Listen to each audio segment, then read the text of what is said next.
Bueno, soy Blanco Gabriel y en este video vamos a hablar sobre variadores, los cuales son un sistema para el control de la velocidad rotacional de un motor de corriente alterna por medio del control de la frecuencia de alimentación que se le suministra al motor. Estos variadores funcionan de tal manera que primero convierten la corriente alterna de la red eléctrica en corriente continua mediante el rectificador, que es una de sus partes esenciales. Después, los condensadores se cargan con la corriente rectificada y ahí es como que suavizan, por así decirlo, a la forma de la onda de la corriente resultante.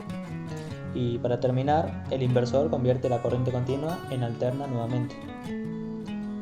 Ahora vamos a ver cómo funcionan y cómo se conectan estos variadores en cada decimo.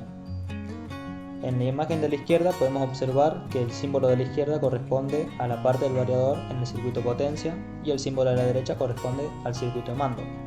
En este último símbolo podemos ver que cuenta con 13 bornes de conexión, donde RA y RC son los contactos normalmente abiertos, los cuales se cierran cuando el variador recibe tensión en los bornes L1, L2 y L3, que serían las líneas de alimentación. Después tenemos a I1 e I2, que son las entradas utilizadas para seleccionar el sentido de giro del motor, ya sea a izquierda o a derecha. I1 es para la marcha directa, entonces I2 es para la marcha inversa, y cuando no están conectadas estas entradas se considera como paro. Luego I3 e I4 son las consignas de frecuencia prefijadas. Ya R positivo y R negativo son el positivo y la masa de la unidad resistiva de la inyección de la corriente continua.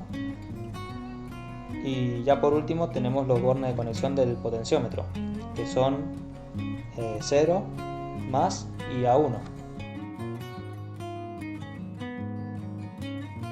Ahora, para hacer funcionar este circuito, pulsamos sobre S1 y como vemos, se energiza la bobina K1, haciendo que el motor gire en un sentido a una velocidad de 60 RPM con una frecuencia de 1 Hz. Luego, al pulsar S5, la velocidad aumenta a las 600 RPM con una frecuencia de 10 Hz. Pero ahora bien, al pulsar S2, vamos a ver que se detiene la velocidad directa y comienzan a disminuir la velocidad y la frecuencia hasta llegar a unos valores por debajo de 0, es decir, valores negativos.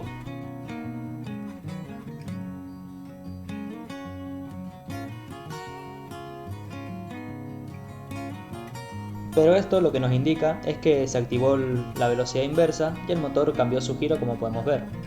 Ya para cortar el circuito basta con pulsar S, que es nuestro pulsador de paro, y listo. Con eso comienza a disminuir la velocidad y la frecuencia con la que funciona el motor hasta llegar a 0.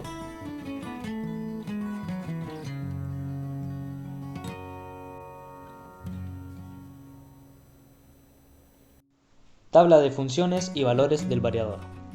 De esta tabla se destacan los siguientes parámetros: P000, que es el parámetro de acceso, P003, que señaliza la corriente de salida del motor, P005, que indica el valor de la frecuencia de la salida del motor en hercios, P007, que señaliza la tensión de línea en la salida del convertidor, esto lo señaliza en voltios, P100, que define el tiempo de aceleración, P101, que define el tiempo de desaceleración, P142, que indica la tensión de salida máxima, P156, que se utiliza para la protección de sobrecargas del motor, P169, que indica la corriente máxima de salida, y P300, que indica la duración del frenado. Ahora vamos a analizar los pasos a seguir para la configuración del variador de velocidad. Para ello, lo primero que debemos hacer es verificar si coinciden las características de la placa del motor y la del variador. Luego colocamos el parámetro 000 para poder insertar el valor 5, que nos permitirá modificar y acceder a los parámetros del variador. Bien, ahora colocamos el parámetro 204 para resetear a fábrica los valores del variador insertando el valor 5. Ahora volvemos a colocar el parámetro 000 e insertamos el valor 5 para acceder a los parámetros del variador. Hecho todo esto, lo que hacemos ahora será configurar los parámetros para la puesta en marcha del motor.